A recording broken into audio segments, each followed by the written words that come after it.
Good afternoon.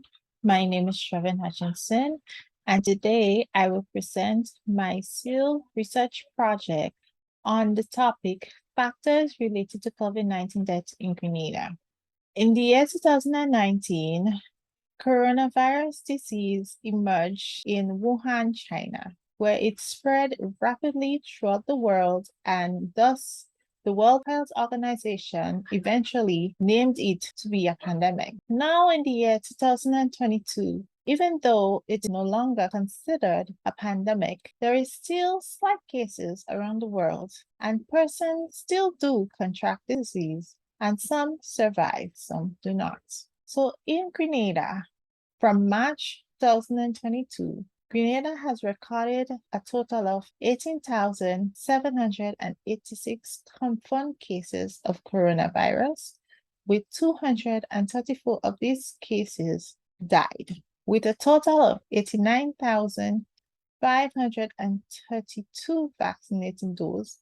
These are people who are first, second, and also got their boosters, which made up approximately 40% of Grenada population being vaccinated, even though Grenada needed a total of at least 70 to 80% vaccination protection for the entire island. For this research, I had to get IRB approval from the St. George's University in order to conduct my project, as I was looking into human participants. After I got the approval from the St. George's University, I went on to getting the data from the Ministry of Health with the collaboration of the Births and Health Department.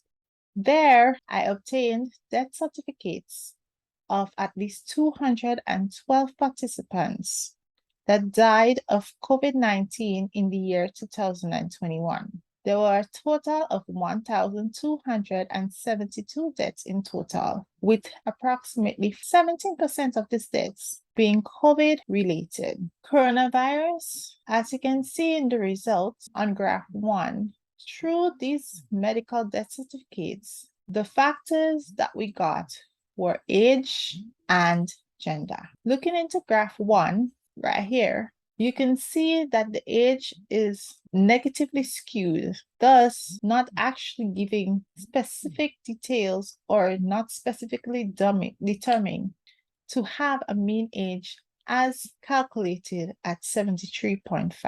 Now, when we look into first table with a cross tabulation between age group and gender, we can see that for the ages under 50, that we have 4 females and 12 males, giving us a total of 16 persons who have died.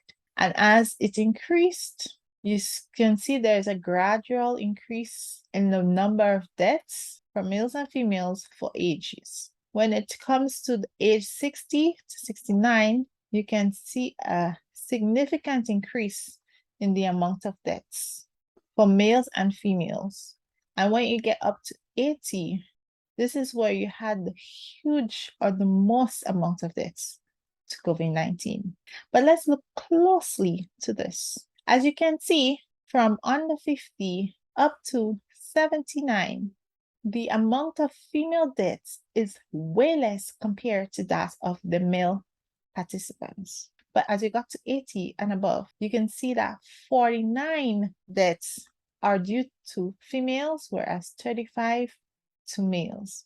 Based on research made by pan health organizations and other researchers around the world, it was shown that there are more females living over the age of 80 worldwide, thus showing the huge increase in the amount of deaths for females compared to that of males over the age of 80 or 85. Also, what was concluded is that as the ages from 65 and above, you can see there is a huge increase in deaths compared to those who are younger than 65 over. This was also observed in other research projects where it is shown, for example, in the Caribbean by Pan Health Organization, that men have a higher risk of dying from COVID-19 compared to that of their female counterparts. Through my research, I obtained data which also indicated, even though there is no scientific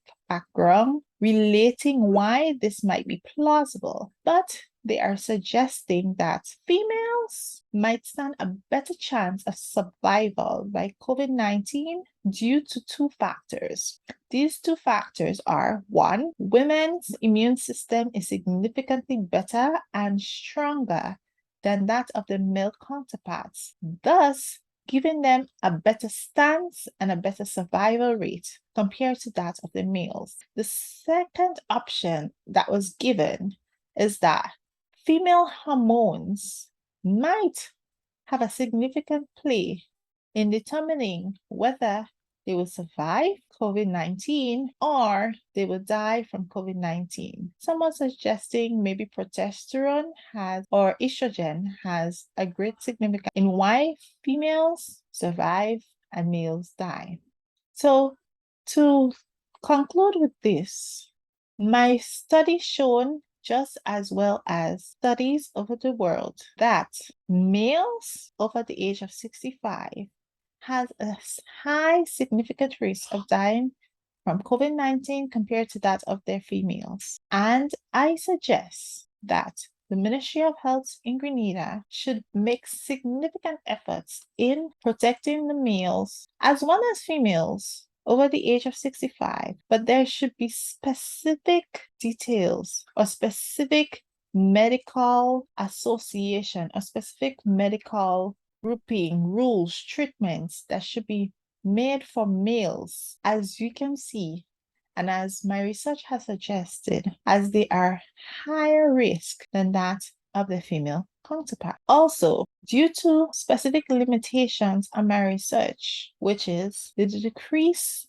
in the number of participants I obtained compared to that I anticipated to obtain a scientific evidence that age and gender do actually play a significant role in the increase in deaths in Grenada, because my sample size was smaller than what I needed. I suggest that Grenada should give more data, not only just for those who died in 2021, but also for those who have died in 2022. And I think more research should be done, including those persons who have died in 2022, to give a better understanding of how these persons have died. In addition to this, I think the Ministry of Health should also gather information on the other demographic characteristics that plays a significant role on the daily lives of Canadians. For example, their health, what they eat, where do they work, the environments that they live in,